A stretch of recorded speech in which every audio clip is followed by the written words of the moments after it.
Bonjour à tous et bonjour à toutes, on se retrouve enfin pour le retour des petits tutos de pâtisserie ou de cuisine salée. Pour le retour, on va partir sur une petite tarte chocolat et j'en ferai aussi des chocolats caramel beurre salé. Il y aura 2 recettes en une. Pour le retour, je trouve que c'est pas mal. Pour ce début d'automne bien pluvieux et bien moche, avec la température à baisser d'un seul coup, je pense que ça peut être sympa et assez réconfortant avec ce temps qui arrive. Donc, on va commencer par faire la pâte brisée sucrée que j'utilise beaucoup. Je l'ai un peu twisté pour cette recette par rapport à la dernière fois qu'on l'avait fait. Donc, ce qu'il va nous falloir, ici, j'ai déjà mis dans notre batteur 450 g de farine.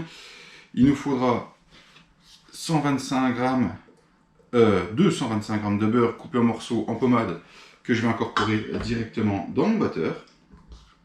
Voilà. Et avec lequel on va ajouter 10 g de sel que j'ai déjà pesé.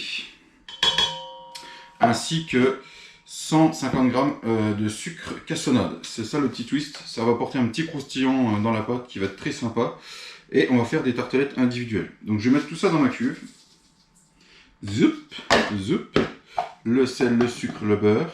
Je vais mettre ça à sabler. Je vais vous mettre quelques images. Et on se retrouvera au moment où il faudra qu'on incorpore nos 3 œufs, donc l'équivalent à peu près de 120 g. Je les pèse, je les pèse à fur et à mesure, comme ça je sais que j'ai mes 120 g. Voilà. Et si jamais en les cassant et en les mettant, vous vous apercevez que vous en êtes trop, vous les battez et vous pesez 120 g et le reste vous l'utilisez dans une autre préparation ou vous le gardez un peu, ça peut se garder quelques jours filmé au frigo. Donc voilà. Bon, bah, je vous mets quelques images du sablage et puis on se retrouve au moment de l'incorporation des œufs.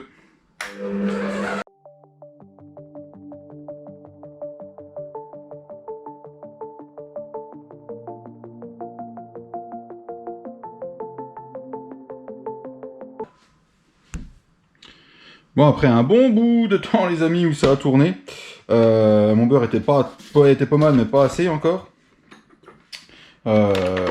J'obtiens un beau mélange bien sablé. Donc quand je dis sablé, c'est le beurre qui a été bien mélangé avec la farine. Il n'y a plus un seul morceau de beurre. Le sucre, le sel ont été mélangés. Donc c'est nickel. Donc je vais pouvoir incorporer mes 3 œufs. Hop, dedans. Bim, bim, bim, bam, boum, boum. Et on va laisser mélanger sans trop abuser non plus. Et on va préparer un film alimentaire pour pouvoir mettre la pâte dedans.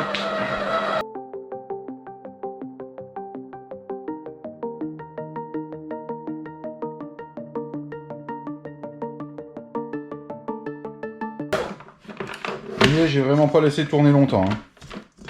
Là, ce que je fais, c'est que avec la main, pour que ce soit plus facile, je redécroche tout parce qu'il y a des bouts au milieu qui sont pas tout à fait mélangés.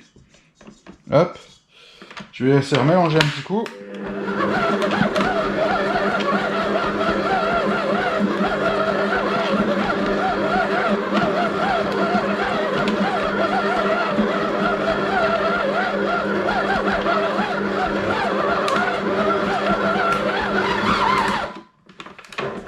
Et voilà.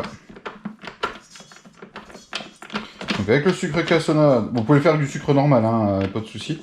Ça apporte un petit côté granuleux à la pâte qui va être très sympathique. Hop.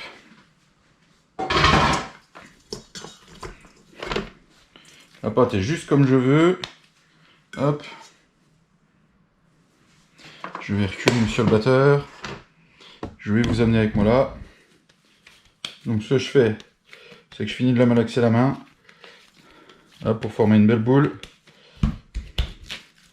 Hop. Toc. Et je vais venir bien l'étaler à plat. Bon, mais c'est pas une boule, hein, c'est pas grave. Mais que ça fasse un pot plat. Hop. Je vais bien l'emballer. Zoup. Zoup, zoup, zoup, zoup, zoup, zoup, zoup.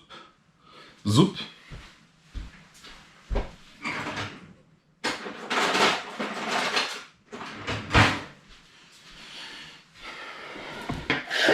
Zoup là.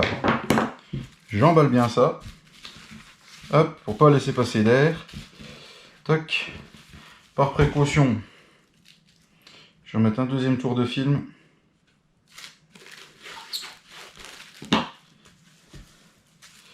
Oui, c'est où qu'on a plié. Ouais, on va remettre un deuxième tour comme ça. Hop. Tac. C'est vraiment pour éviter que l'air elle passe, pour éviter que ça croûte. Donc voilà, la pâte est bien emballée. Donc maintenant que cette pâte est pétrie, les amis, on va aller mettre ça au frigo pendant minimum 2 heures. Moi je vais la laisser entre 3 à 4 heures, le temps de manger un petit bout, faire mon petit stream sur la chaîne gaming, et puis après le stream, je vous montrerai pour qu'on fasse le fonçage des moules. Et je vous montrerai 2-3 petites astuces, j'espère que ça vous ira. Et puis ben voilà, et on se retrouve pour moi dans 4 heures, et pour vous tout de suite après. Voilà, nous revoilà 3-4 heures après, les amis. Je me suis fait un petit beurre, pas pommade, mais un peu plus que pommade. Il a fondu, mais voilà, il est encore bien épais. On va prendre des petits cercles et beurrer nos petits moules, les amis. Hop, comme ceci. J'espère que vous voyez à la caméra. J'ai pas de retour, donc je ne sais pas. Vous les beurrez généreusement. Vous les réservez sur le côté.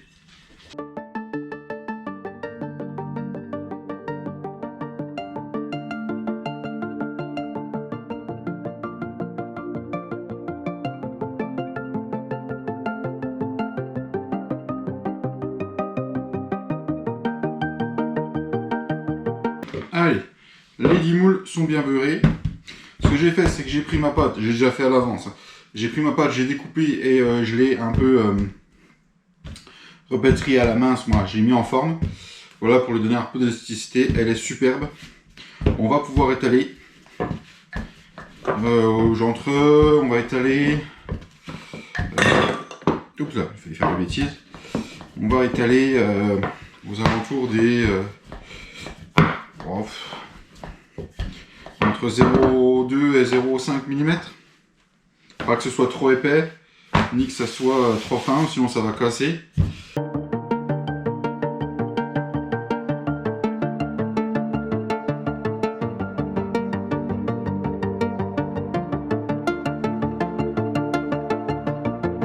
Là, on va venir piquer. Donc, si vous n'avez pas de pic-pic comme moi, vous prenez une fourchette et vous faites un petit trou. C'est pour stabiliser la pâte, ça ne va pas la trouer. Et moi, je vais prendre un bol comme en porte-pièce, parce que j'ai pas d'assez gros porte-pièce pour les moules là. Vous voyez l'épaisseur à la caméra? Pas plus, pas moins. Donc, ce que je vais faire, c'est que là, hop, c'est de faire le moins de chute possible.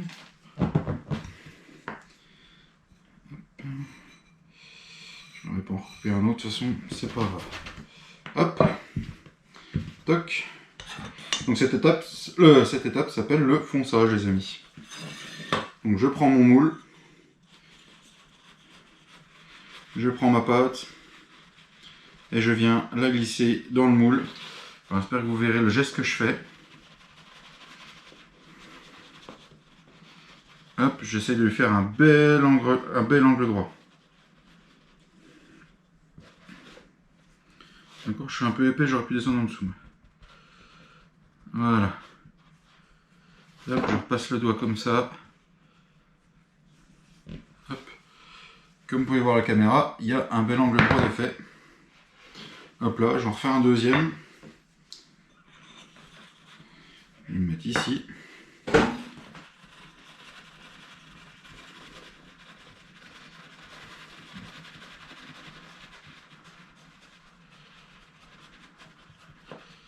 Hop.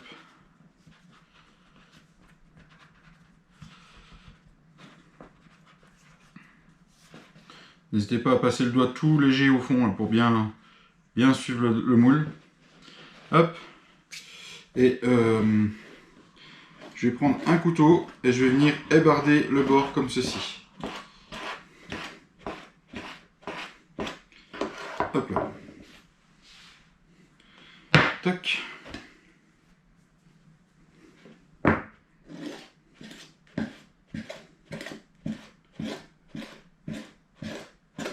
Et voilà. Comme ça, j'aurai un beau bord bien droit, bien régulier pour la cuisson. Je vais faire le reste des moules.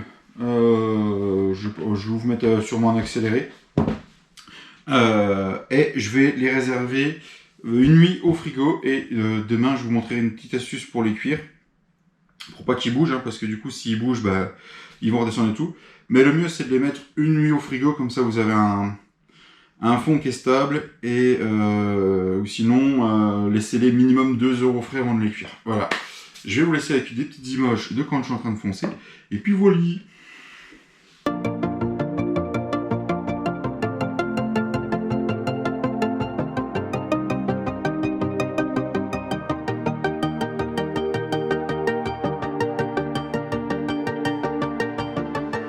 Bonjour à tous et rebonjour à tous. Non, je rigole. Donc voilà, alors pour moi c'est le lendemain.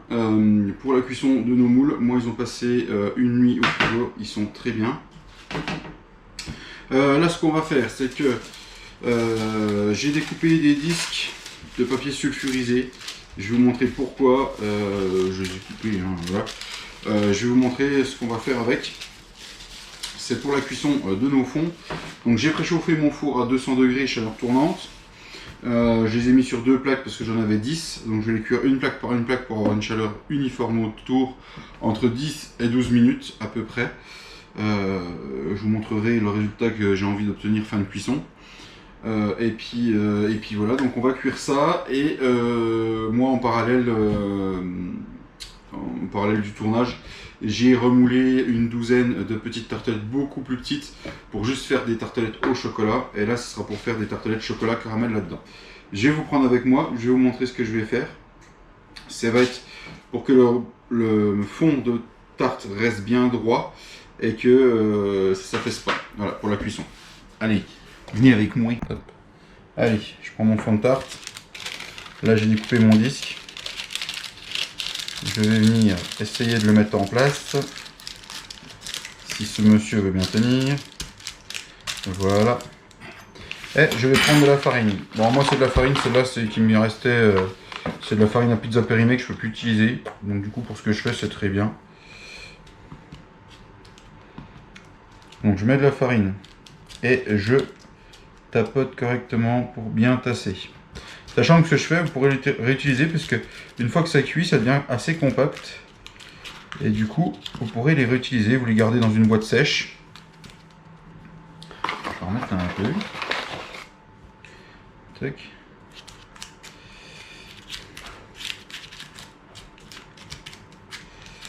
Tac, tac, tac, tac, tac. Hop. Hop. Je vais faire ça pour mes 5 premières tartes. Et pendant que les 5 autres cuisent, bah, je ferai les 5 autres, comme ça je perds pas de temps. Petite astuce aussi quand vous voulez faire des grandes quantités. Donc voilà, moi c'est aussi, là j'en fais une grande quantité, genre une vingtaine de tartelettes. Parce que voilà, je vais en garder pour la maison et puis je vais en amener pour mes collègues, comme d'habitude. Voilà.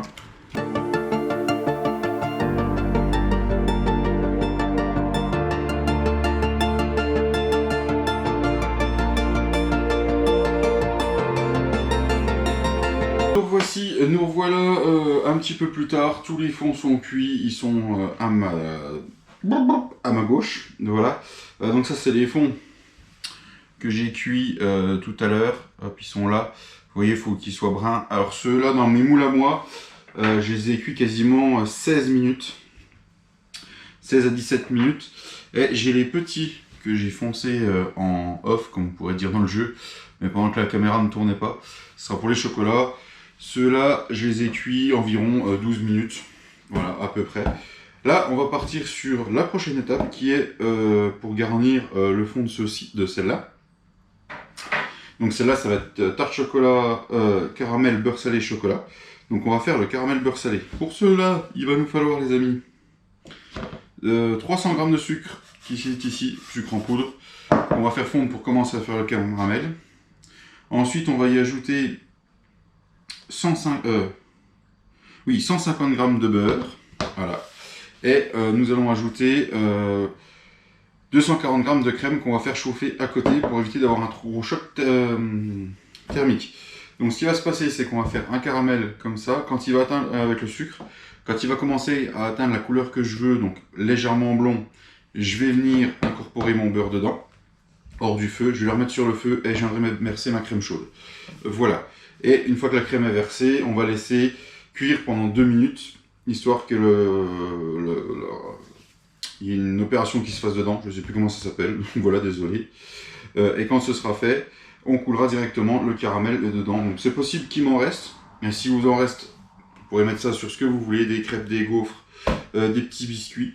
Voilà, voilà. Et on est parti. On va aller se mettre sur le gaz. Vous allez m'accompagner et on va s'y mettre tout de suite. J'allume mon feu sous mon sucre. Feu bien vif. Je vais allumer mon autre feu pour la crème qui va chauffer tranquillement. Je me suis déjà amené mon beurre qui est ici. Un fouet. Pour l'instant, je vais laisser le caramel se faire. Voilà.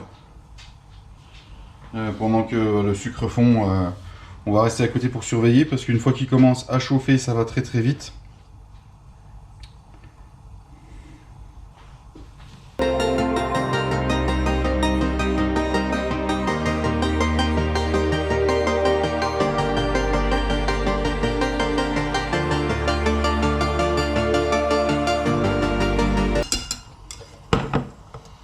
Donc là, mon caramel commence à être bien blond. Je rechauffe un bon petit coup.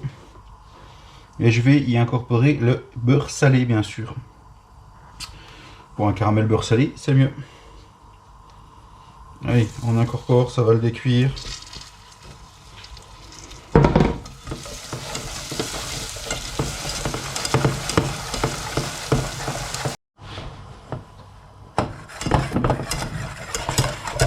Voilà, le beurre est bien incorporé après une paire de coups de fouet.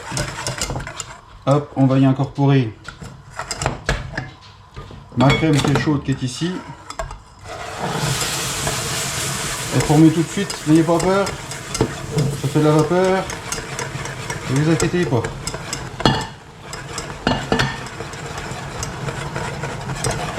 Ça va se calmer.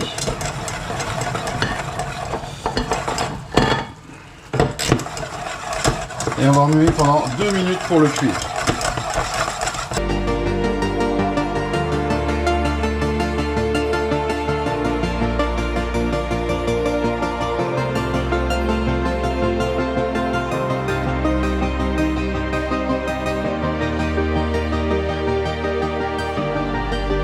Nous avons notre caramel qui a fini de cuire. J'attends qu'il finisse de débuller.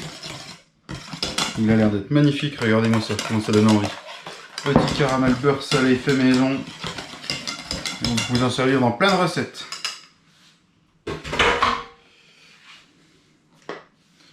Hop.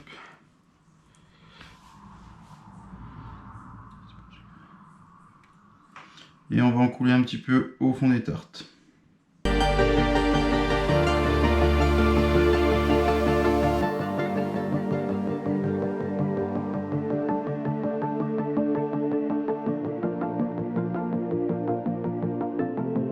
Au frais pour qu'il fige, et puis je vais mettre le reste de côté, la casserole à tremper tout de suite surtout, et puis on se retrouve après pour faire le crémeux chocolat.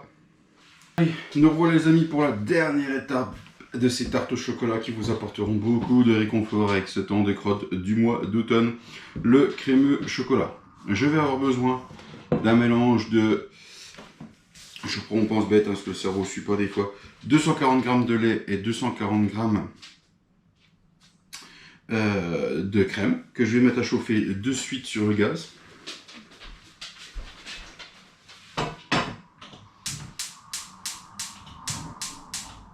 On va le porter à ébullition. En fait c'est une base de crème anglaise le crémeux. Donc du coup là ici j'ai 4 jaunes d'œufs, donc c'est équivalent à 80 g de jaune d'œuf pour ceux qui achètent en brique ou ceux qui préfèrent peser. Moi j'ai pesé, il m'a fallu un peu plus d'œufs que 4 parce que ça dépend de la taille des œufs comme d'habitude. Ici j'ai 100 g de sucre que je vais ajouter à mes jaunes et qu'on va mélanger ensemble pour pouvoir avoir une belle texture. Et là j'ai 340 g de chocolat noir. Bon moi comme vous pourrez voir il y a un mélange de chocolat parce que j'ai pris du chocolat praliné pour amener une petite touche. Mais sinon vous pouvez le faire en chocolat noir. Par contre si vous voulez faire un crémeux chocolat lait, vous prenez la même recette mais il faudra mettre un peu de gélatine dedans parce que du coup ça tiendra moins bien. Et il nous faut aussi 100 g de beurre que je n'ai pas préparé, je le ferai juste après. pour incorporer à la fin dans le crémeux. Là, je vais mettre mon sucre ici, pendant que ma crème elle chauffe. Hop.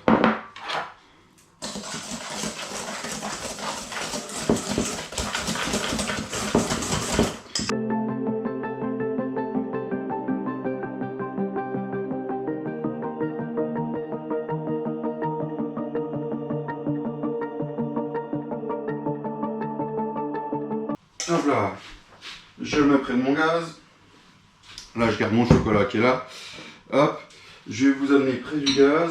On va attendre que le mélange crème machin, crème lait soit à ébullition. Quand c'est ébullition, on met le lait complètement dans le mélange jaune d'œuf sucre. On reverse dans la casserole, on cuit à la nappe comme une crème anglaise. Je vous montrerai. On l'avait déjà fait ensemble, mais je voulais vous montrer. Voilà, on va faire ça et puis à tout de suite.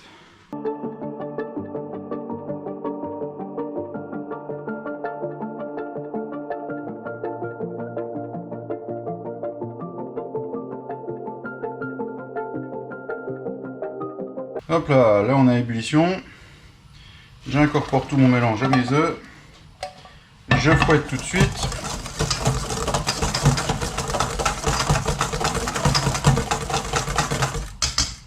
Hop, hop. Et on n'oublie pas de bien racler. Et là, on est parti pour cuire à la nappe, donc 83 degrés.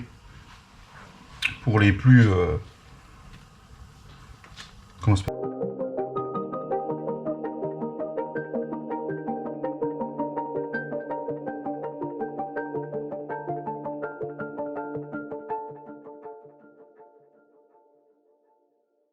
Beaucoup plus épaisse.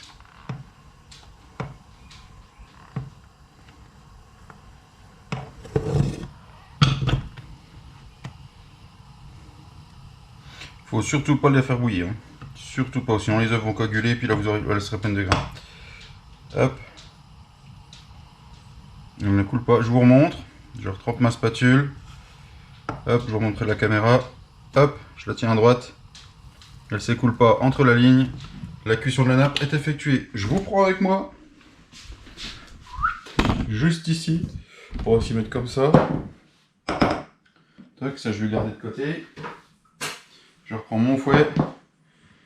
Et là, on incorpore sur le chocolat.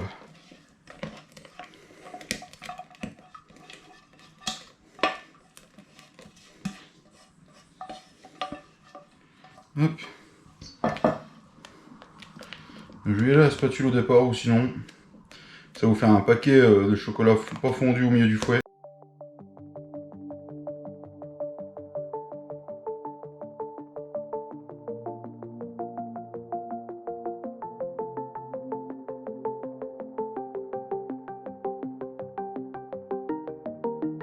Hop, là c'est bien mélangé et je vais incorporer mon beurre tout de suite dedans. Hop, pour bien mélanger et on continue. Cette recette elle fait les bras, on élimine les calories avant de les manger. Voilà.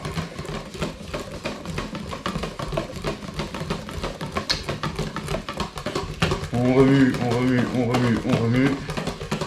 On remue, on remue, on remue, on remue.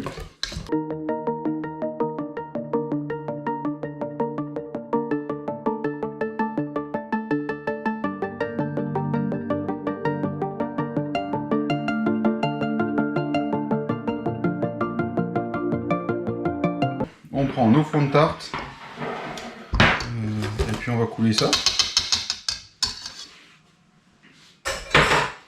Alors, on va essayer de s'y prendre tout doucement.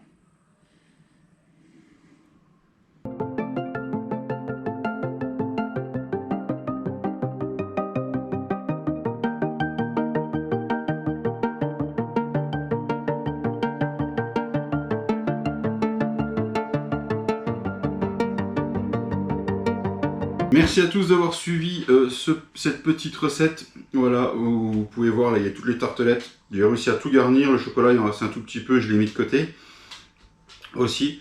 Donc voilà, tartelette caramel beurre salé, crémeux chocolat et tarte crémeux chocolat. Juste ici, vous mettez ça au frais quelques heures et vous dégustez après. Voilà, je vous souhaite une bonne dégustation pour ceux qui feront la recette. Merci d'avoir suivi cette vidéo jusqu'au bout. On se retrouve sûrement la semaine prochaine, je vous le garantis pas, mais il y aura des recettes qui vont tomber plus souvent, donc activez la cloche, mettez les pouces, partagez un maximum s'il vous plaît. Voilà, je me donne à cœur et âme pour cette chaîne, quand je peux, et pour ça, parce que j'adore faire ça. Et un petit coup de soutien, ça fait toujours du bien. Merci à tous. Ciao la bise et bon week-end.